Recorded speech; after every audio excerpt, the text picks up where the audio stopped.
We're looking for somebody who knows how to party with the Muppets. And that's us, but I also think we found it. Hi there, and welcome again to the Muppet Show. Hey, tonight our special guest star is one of the world's most talented but frightening performers, Alice Cooper. So, beware of ghoulies and ghosties and long-legged beasties and things that go bump in the night. That does it. I'm leaving. Here's Alice Cooper. What a voice.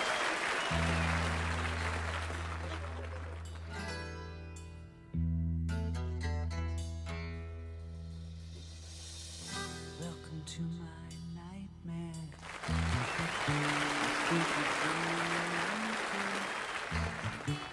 I think you're gonna feel you belong. Welcome to my nightmare. Yeah.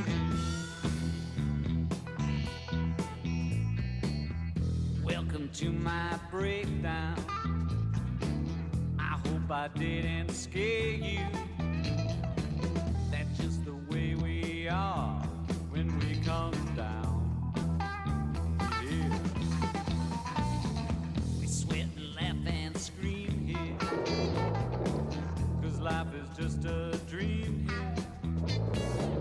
You know inside you feel right at home. Yeah. Welcome to my breakdown. Yeah.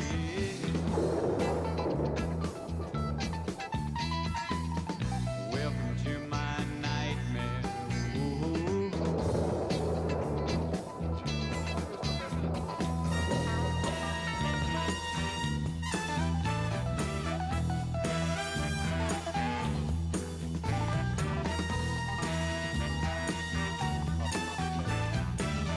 Love the way they dance.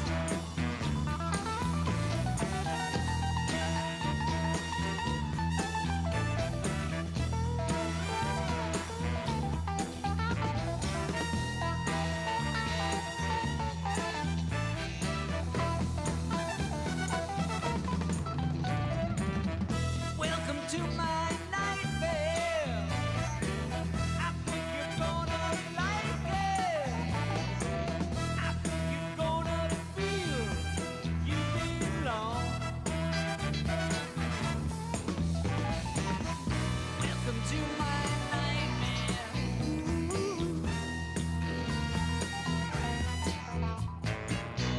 Welcome to my nightmare. Yeah.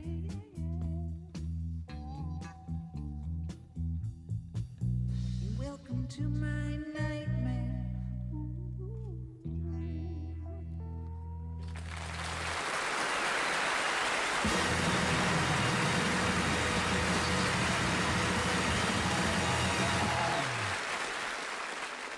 Where do you suppose he got the name Alice? Oh, it's a family name. He was named after a maiden uncle. Well, Muppet Show. Muppet Show, a variety show. Yeah, so Muppet Show premieres in 1976, so a year after SNL, and it functions in a very similar way. The show is sort of like built around sketches with the host, with a cast of characters that people now know and love. But all those characters, aside from Kermit, were new. Yes. And Rolf. And Rolf, yeah. The Alice Cooper episode was October 1978. Right in time for Halloween. I mean, what do you expect from Alice Cooper Yeah. in this moment to Welcome do to something? My Nightmare, Yeah. one of his biggest hits. And just like a fun Muppety kind of spin to have this like Pepper's ghost effect with them sort of like coming in and out of the frame. He's dancing with a literal ghost. Skeleton becomes a puppet at that point. Like really, really fun stuff.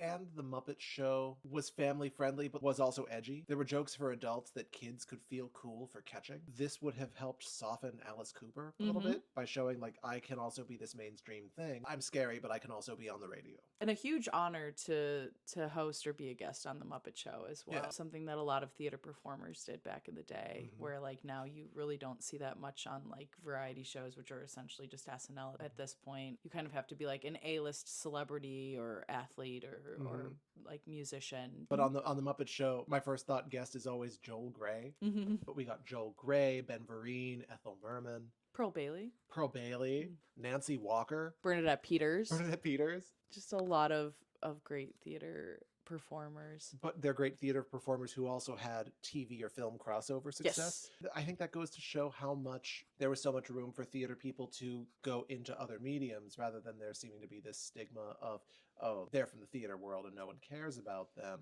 It was like, hey, you do this? Cool, let's play. Or I think more of what's happening right now is you have these like A-list celebrities coming in to do theater. Most of the most profitable shows of the past few seasons, if they're spending that much money, they want to see, you know, their favorite person perform in front of their face. The function is just happening in the opposite direction, where I think a lot of film and TV people respect the legitimacy of the theater and how punk it is to do 8 shows a week and get themselves a Tony, perhaps, on top of all of it. It's kind of happening in the opposite direction than it used to, which is just sort of a sign of the times. Variety shows don't exist in the same way that they used to, so there aren't the avenues for stage performers to get on film and TV the way that they once did.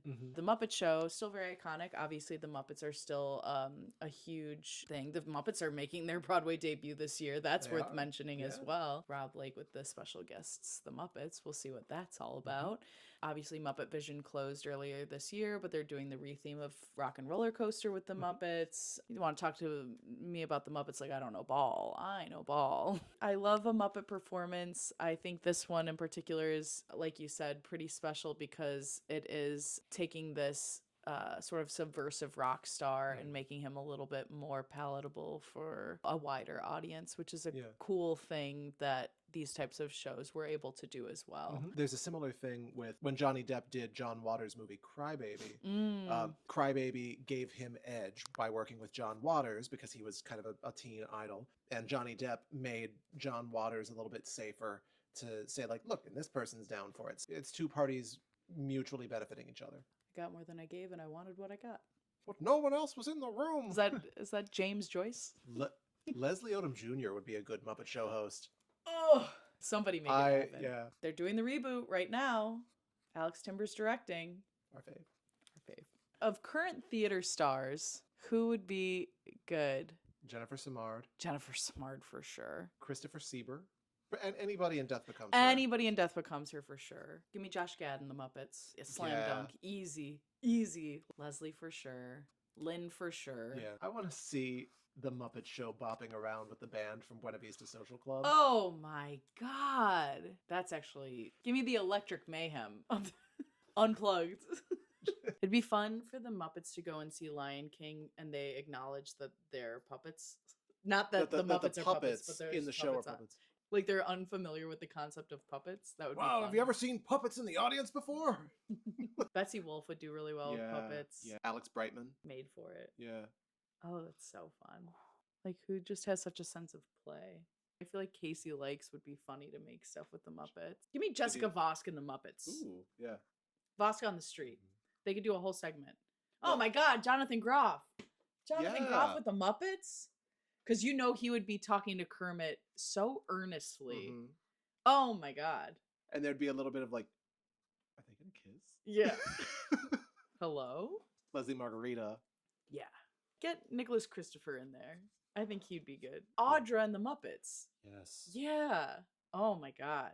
Would watch. I love how on the old Muppet Show, they would have these Broadway people singing songs from their shows. Joel Grey does Vilkeman, and he also does Razzle Dazzle from Chicago. That's right. Which, interestingly, he was not in Chicago, but he was in the revival of Chicago like 20 years later. You know who would be good too? Jasmine Amy Rogers. Ooh, she'd crush. Yeah. Experience working with a puppet with Pudgy. Great My marionette. Shayla. One of the best Broadway puppets that I've seen. The personality in that. Unbelievable. From there was a dog on stage, and you can't convince me otherwise. Rachel Zegler. Yeah. Yeah. Get me Rachel Zegler on the Muppet Show yesterday. Cola Scola. Cola Scola with the Muppets. The most obvious. Yeah, anyone who's played Mary Todd Lincoln, get him. Jane Krakowski. Get him. Hannah. Jinx Monsoon. Get Hannah in there. Hannah and Piggy could have a diva off. We could see poop. And if you made it this far, tell us what Muppet performance we should watch next. Yeah.